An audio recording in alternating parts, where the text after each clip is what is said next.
বাসায় ঢুকেই খেয়াল করলাম যে আমার স্ত্রী আমার ছোট ভাই সজীবের রুমে চুপি চুপি খুব সাবধানতার সাথে ঢুকছে, হাতে একটি স্বর্ণের চেন। বিষয়টা দেখে আমার সন্দেহজনক মনে হলো, তাই দরজার পাশ থেকে আমি সবকিছু দেখতে লাগলাম। দরজার পাশ থেকে আমার ছোট ভাই সজীবের রুম একদম স্পষ্ট দেখা যায়। আমি খেয়াল করে দেখলাম যে আমার স্ত্রী সজীবের রুমে ঢোকার পর তার বিছানার নিচে তার হাতের স্বর্ণের চেনটা রেখে আবার দৌড়ে আমার রুমে চলে আসলো। রুমে এসে আমাকে দেখে অবাক হয়ে গেল আর জিজ্ঞেস করলো, এত তাড়াতাড়ি আসলে, কোনো সমস্যা নাকি? আমি তখন বললাম শরীরটা আজকে একটু ভালো না, তাই সজীবকে দোকানে রেখে আমি চলে আসলাম, আবার রেস্ট করে একটু পরে দোকানে যাব। আমি তখন তাকে জিজ্ঞেস করলাম, তুমি কই গিয়েছিলে? তখন সে বলতেছে, আমি আবার কই যাব, আমার কি কোথাও যাওয়ার জায়গা আছে?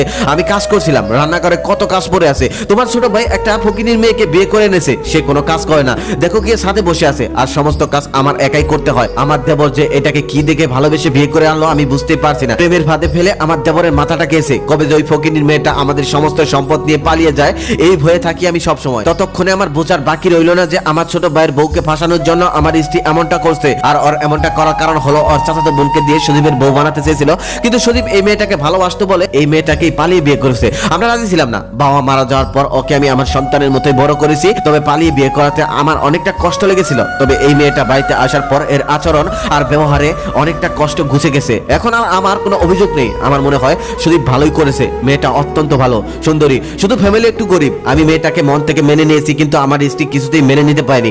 এখনো সবসময় আমি মন থেকে মেয়েটাকে মেনে নিয়েছি, কিন্তু আমার স্ত্রী কিছুতেই মেনে নিতে পারেনি। সবসময় ওর পিছনে লেগে থাকে। আমি সবকিছু দেখি, তারপরও কিছু বলি না। আমি শুধু শুধু অশান্তি সৃষ্টি করতে চাই না, কারণ মেয়েদের সাথে ঝগড়া করা মানে বোকামি। তবে আজকে আমার স্ত্রী যেই কাজটা করেছে সেটা আমি আমার স্ত্রীর থেকে আশা করিনি। আমি শুধু গল্পের শেষটার জন্য অপেক্ষা করছিলাম। তারপর আমি রেস্ট করে দোকানে চলে যাই। রাতে যখন বাসায় আসি এসে দেখি সমস্ত ঘর এলোমেলো। আমার স্ত্রী কি যেন খুঁজতেছে হন্য হয়ে। আমি তখন তাকে জিজ্ঞেস করলাম, কি হয়েছে, কি খুঁজতেছো এভাবে? তখন সে বলতেছে, আমার মায়ের দেওয়া সেই স্বর্ণের চেনটা আমি কোথাও পাচ্ছি না, পুরো ঘর তন্ন তন্ন করে খুঁজছি কিন্তু কোথাও পাচ্ছি না। তখন আমি বললাম, আরো ভালোভাবে খোঁজো, হয়তো কোথাও রেখেছো, মনে নেই হয়তো। তখন সে বলতেছে, কোথায় রাখবো? আমি পুরো ঘর তন্ন তন্ন করে খুঁজেছি কিন্তু আমি কোথাও পাচ্ছি না। তবে আমার একটা মানুষকে সন্দেহ হচ্ছে, আমার মনে হচ্ছে আমার হারটা চুরি হয়ে গেছে। তখন আমি বুঝতে পারছিলাম যে সে কাকে সন্দেহ করছে।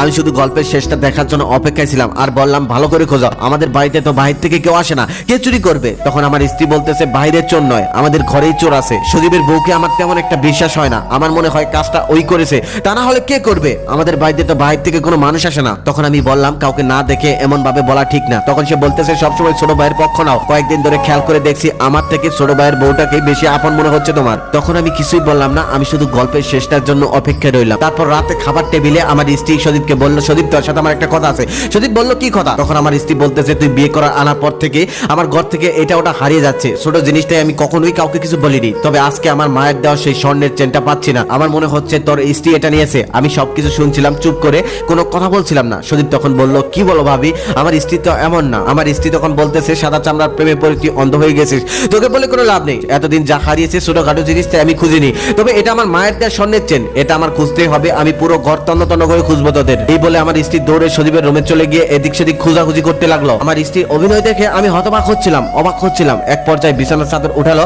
আর সেখানে স্বর্ণের চেনটা পাওয়া গেল। তারপর আমার স্ত্রী অনেক কিছু বলতে লাগলো, তোমাদেরকে আমি আগেই বলেছিলাম কিন্তু তোমরা তো আমার কথা বিশ্বাস করলে না। আমি আগেই বলেছিলাম এই ফকিনীর মেয়েটাকে আমাদের বাড়িতে এনো না। এই ফকিনীর মেয়ে কি এত দামি দামি জিনিসের লোভ সামলাতে পারবে? ঠিক তখনই সজীব তার স্ত্রীর গালে মারলো এক থাপ্পড় খেয়ে বেচারির চোখের পানি একদম ফ্লোরে পড়তে লাগলো। এতক্ষণ আমি কিছুই বলতেছিলাম না, শুধু গল্পের শেষটা দেখার জন্য। তবে এখন আমি আর সহ্য করতে পারলাম না। সাথে সাথে সজীবকে একটা থাপ্পড় মারলাম আর সাথে আমার স্ত্রীকে একটা থাপ্পড় মারলাম। থাপ্পড় মারার পর সজীবকে আমি বললাম, তোকে থাপ্পড় কেন মারলাম জানিস? কারণ তুই কোনো কিছু যাচাই বাছাই না করেই উত্তেজিত হয়ে যাস। আর আমার স্ত্রীকে বললাম, তোমাকে কেন থাপ্পড় মারলাম এটা নিশ্চয়ই বলতে হবে না।